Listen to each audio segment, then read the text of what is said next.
नमस्ते दोस्तों, कथायन के मंच पर आपका स्वागत है। आज मैं आपको एक ऐसी कहानी सुनाने जा रहा हूँ जो दिल को छू लेगी और मन को झकझोर देगी। यह है राष्ट्रपति का दत्तक, जिसे राजेंद्र यादव हंस कथा सम्मान से नवाजा गया है। यह कहानी है बुटू राम की, एक कोरवा आदिवासी जिसके पास न रुपया पैसा है न असर रसूख, बस है तो केवल एक अनकहा दुख।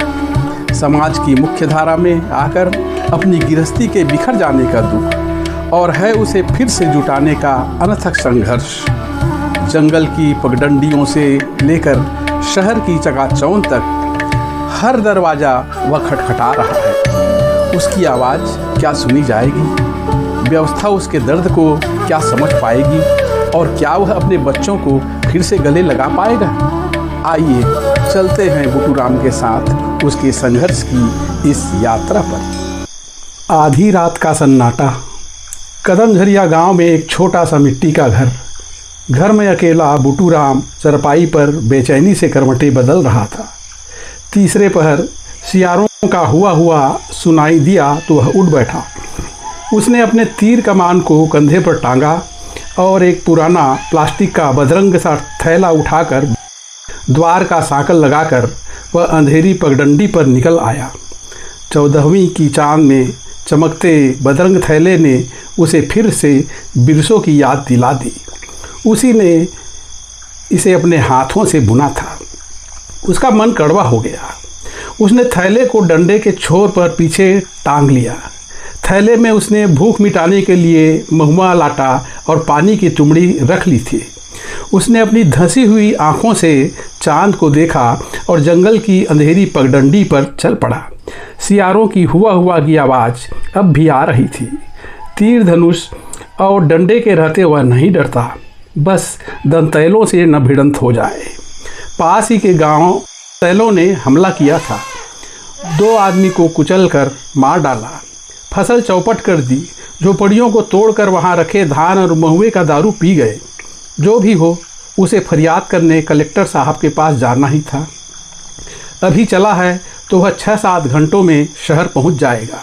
चांदनी में चमकती जंगल की पगडंडी को पेड़ों की छांव छुपाने में कोई कसर नहीं छोड़ रहे थे, पर बुटू राम से नहीं छुप सकते थे। वह जंगल के अंधेरे में सतर्क होकर चलता रहा। साल, तेंदू, महुआ, करंज आदि तरह तरह के पेड़ों से आच्छादित वह पगडंडी अंधेरे में भी चमक रही थी। पगडंडी की यह हल्की सी चमक क्या उसके दिन फिर लौटा पाएगी? 5 साल हो गए उसकी गृहस्थी को बिखरे हुए। उसने कभी सोचा नहीं था कि बिरसों उसे छोड़ देगी। वह अनपढ़ जरूर था, पर मेहनत मशक्क़त में कम नहीं था। उन्हें भूखा तो नहीं रखता था। उसने सोचा था बिरसों 8वीं तक पढ़ी है, घर को अच्छे से संभालेगी, बच्चों को पढ़ाएगी। उसकी चटक बटक उसे अपने लिए लगती थी। लेकिन एक दिन वह अजीज के साथ भाग गई। उसके दिल को धक्का लगा। वह आदमी से मिट्टी का माधा हो गया। अपनी बदनसीबी को उसने खुद ही बुलाई थी। एक दिन अजीज का ट्रक सड़क पर खराब हो गया था तो वह पानी पीने के लिए उसके घर चला आया। उसने भी दया दिखाकर उसे चाय पिलाई और खाना भी खिला दिया था। तब से इधर से गुजरते हुए वह उसके घर आने जाने लगा था। उसे रत्ती भर भी शक नहीं था कि बिरसों और उसके बीच कुछ पक रहा है। गलती उसी की थी। आज भी वह खुद को कोसता है। और अब बिरसों ने उसके बच्चों संतोष और मंतोष को भी छीन लिया था। 5 साल तक कितनी शासत झेलकर अकेले उन्हें पाला उसने। छोटी सी खेत का अनाज साल भर पूरा नहीं पड़ता था। जंगल से कंदमूल, फल और शिकार लाकर उन्हें भूख मरने नहीं दिया। लेकिन पिछले महीनों बिरसों आई और बच्चों को ले गई।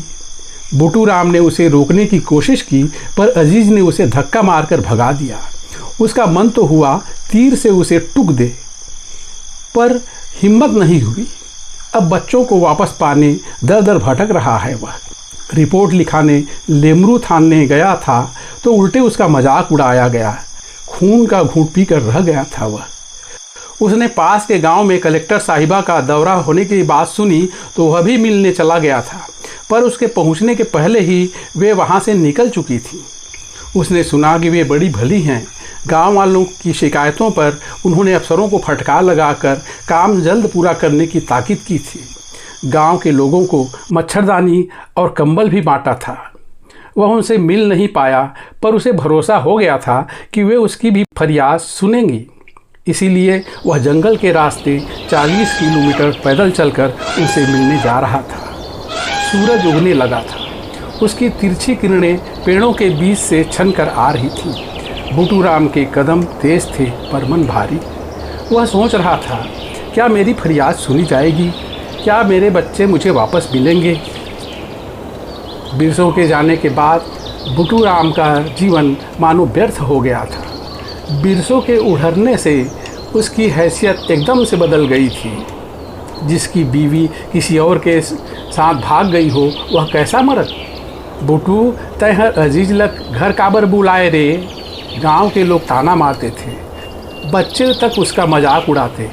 मुँह पी के मात गई, बुटू की डौकी भाग गई। बुटू राम का जी जल उठता, पर किस किस से लड़ता। चुपचाप सुनता हुआ सिर झुकाए निकल जाता।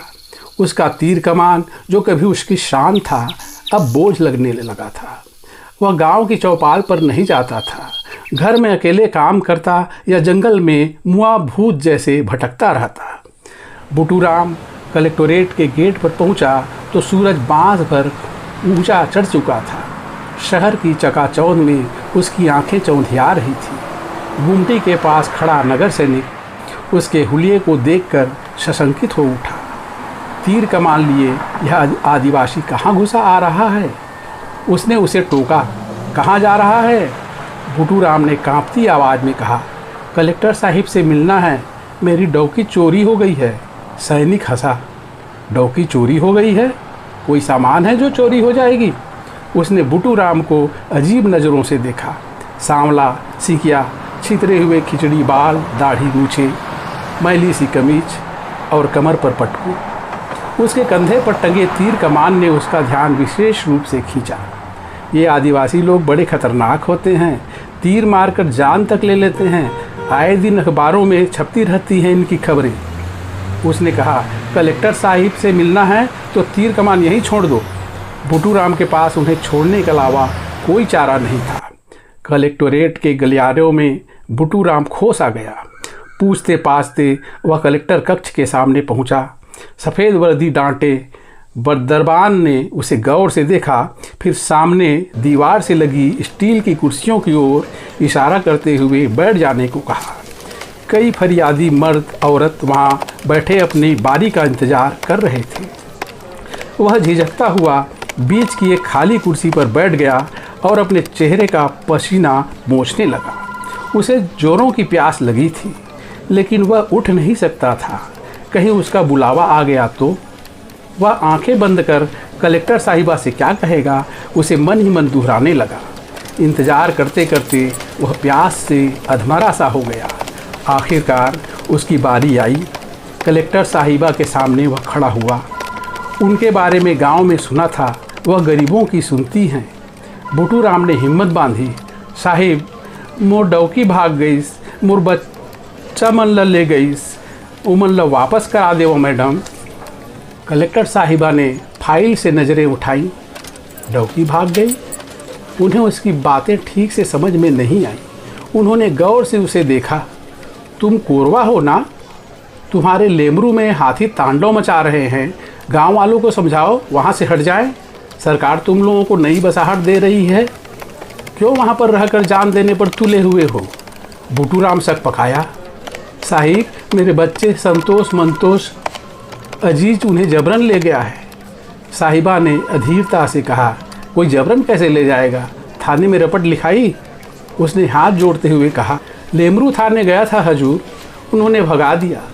कलेक्टर साहिबा ने कुछ सोचा, फिर कहा, ठीक है देखते हैं क्या मामला है, लेकिन पहले गांव हटाने वाला मसला सुलझाओ। मालूम है ना, वह क्षेत्र अब हाथी अभयारण्य बन गया है। यह राष्ट्रीय प्रोजेक्ट है। तुम लोगों को खाली नहीं करोगे तो तुम ही लोगों को जान माल का नुकसान उठाना पड़ेगा।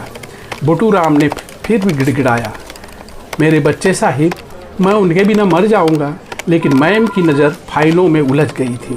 उन्होंने एक स्लिप लिखकर चपरासी को देखते हुए कहा, इसे एसपी साहब के पास ले जाओ, यह कोर्ट का मामला है। बूटू राम के मन में सवाल उठा, यह सरकार हाथियों के लिए है या आदमी के लिए? वह चपरासी की इस बाइक पर एसपी कार्यालय पहुंचा। प्यास और थकान के मारे उसका गला सूख रहा था, आंखों में अंधेरा छा रहा था। गेट पर वह लड़खड़ा कर गिर पड़ा और उसकी चेतना डूब गई। सिपाही ने पानी छिड़का, गिलास थमाया, पानी के घूंट भरकर उसकी जान में जान आई। एसपी कक्ष में बूटू राम ऐसे खड़ा था जैसे कोई अपराधी। कमजोरी के कारण वह ठीक से खड़ा नहीं हो पा रहा था। साहब ने उसे लड़खड़ाते देखा तो कड़क कर पूछा, पिए हुए हो? वह डर गया। खाकी वर्दी देखकर वैसे भी वह सहम जाता था। उसने सफाई दी, नहीं साहेब, रात भर रेंगत आए हों, मोर बच्चा संतोष मंतोष मन बिरसो ले गई। बिरसो कौन? मोर डौकी साहेब। उसकी आवाज़ कांप रही थी। साहब ने गौर से देखा, बच्चे माँ के साथ रहना चाहते होंगे तो? यह कोर्ट का मामला है, हम क्या कर सकते हैं? बूटू राम गिड़गिड़ाया, नहीं साहब, ओहर जबरन ले गए हवे। ओहर अजीज के साथ भाग गई तो कितना दुख सांसत उठा के मैं मन ला पाले पोसे रहे हैं। ओहर तो अब मोर बर मर गई, लेकिन बच्चा मन ला वापस करा देवा साहेब। एसपी साहब को उसकी हालत पर दया आ रही थी, पर हर समय दया दिखाने का मौका नहीं होता। गृह मंत्री का आगमन हो रहा था। दिमाग में भारी तनाव था। सुरक्षा व्यवस्था चाक चौबंद करने के लिए उन्हें जल्द निकलना था। उन्होंने अधीर होते हुए कहा, देखो, मेरे पास वक्त नहीं है और यह तो कोर्ट का मामला बनता है, तुम वहीं जाकर फरियाद करो। फिर उन्होंने दया दिखाते हुए अपनी जेब से 100 रुपये निकाले और पास खड़े सिपाही को देते हुए कहा, इसे खाना खिलाकर बस से भेज देना। और वे अपना हैट लगाकर तेजी से बाहर निकल गए। बूटू राम चुचवाया हुआ खड़ा रह गया। चलो भाई, खाना खा लो और अपने गांव लौट जाओ। कप्तान साहब उधर आएंगे तो मसला देख लेंगे। सिपाही उसे लेकर कलेक्टर ऑफिस के बाहर खुले दाल भात सेंटर में ले आया। उसने काउंटर पर बैठे आदमी से कहा, इसे खाना खिला देना भाई, और वह चलता बना। बूटू राम ने दाल भात खाया। पेट भरा तो नहीं, पर शरीर में कुछ जान आ गई। उसे फिर से 40 किलोमीटर पैदल चलकर अपने गांव पहुंचना था। लौटते वक्त कलेक्टोरेट गेट पर वह अपना तीर कमान लेने पहुंचा तो नगर सैनिक ने मुस्कुराते हुए पूछा, क्या हुआ, डौकी मिली? बूटू राम चुप रहा। उसने अपना तीर कमान उठाना चाहा, लेकिन सैनिक ने छीन लिया। शहर में हथियार लेकर चलना मना है, इसे यहीं छोड़ दे। लेकिन मैं तो अपन रक्षा करे खातिर रखे हों साहब, जंगली जानवर से कब भेंट हो जाए कौन जाना थे। लेकिन यह शहर है, जंगल नहीं। नगर सैनिक ने सोच रखा था कि अपने घर की बैठक के दरवाजे के ऊपर जहां हिरण का सींग टंगा है, उसी के बगल में तीर कमान को सजा देगा। बाहर कोई सिपाही देख लिया ना तो सीधे हवालात में बंद करेगा, समझे? तुम्हारे पास और भी तो तीर कमान होंगे यार। बूटू राम समझ गया कि उसके तीर कमान पर उसका जी लग गया है, लेकिन उसके धमकाने के अंदाज पर उसे गुस्सा आ गया। रखना है तो सीधा बोलो ना साहेब, डराते क्यों हो? सैनिक ने बेशर्मी से हंसता हुआ तीर कमान को गुमटी के भीतर दीवार से टिका दिया।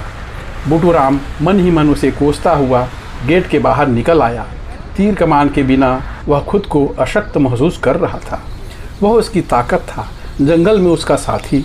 अब वह खाली हाथ था। सूरज ढल रहा था।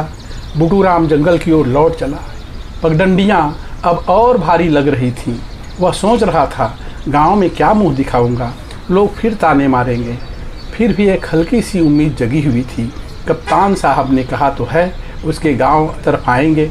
शायद वे अजीज को धमकाए चमकाएं। शायद बिरसो ही उसकी हालत देखकर लौट आए। वह बच्चों को याद करने लगा। दोनों अब बड़े हो रहे हैं। अजीज की दुकान पर टायर पंचर बनाने लगे हैं। वे उसे भूल तो नहीं जाएंगे। वह उन्हें भूलने नहीं देगा। अपने बच्चों के लिए वह लड़ेगा, चाहे जितनी ठोकरें खानी पड़े। जंगल की हवा में उसकी सांसें कुछ हल्की हुई। सूर्यास्त की नीलिमा में उसे धुंधली ही सही उम्मीद की किरण दिख रही थी। वह चलता रहा अपने गांव की ओर, अपनी गिरस्ती को फिर से बसाने की आस लिए। बूटू राम की कहानी खत्म नहीं हुई है। वह आज भी कदमझरिया के जंगलों में अपने बच्चों का इंतज़ार कर रहा है। लेकिन यह कहानी सिर्फ उसकी कहानी नहीं, यह उन हजारों आदिवासियों की कहानी है जिनकी आवाज़ व्यवस्था के शोर में दब जाती है। विकास के नाम पर उनके गांव उजड़ रहे हैं। लेमरू हाथी अभयारण्य के लिए उन्हें अपनी ज़मीन छोड़नी पड़ रही है और इन सब के बीच एक कोरवा आदिवासी से उसके परिवार को छीन लिया जाना, यह दर्द क्या कोई समझ पाएगा? राष्ट्रपति का दत्तक सिर्फ एक शीर्षक नहीं, एक सवाल है। क्या यह दत्तकपन सिर्फ कागजों तक सीमित है? क्या बिटू राम जैसे लोग कभी मुख्य धारा में अपनी जगह बना पाएंगे? क्या उनके बच्चों को वह हक मिलेगा जो हर बच्चे का है? ये सवाल हमें सोचने पर मजबूर करते हैं। लगे हाथ यह भी बता दूं कि छत्तीसगढ़ का औद्योगिक शहर कोरवा आदिवासियों के नाम पर ही बसा है, जहां के प्रशासनिक गलियारों में उसकी फरियाद सुनने वाला कोई नहीं है। दोस्तों, अगर यह कहानी आपके दिल को छू गई हो तो लाइक करें और कमेंट में अपनी राय ज़रूर बताएं। क्या आपको लगता है कि बिटू राम को न्याय मिलेगा?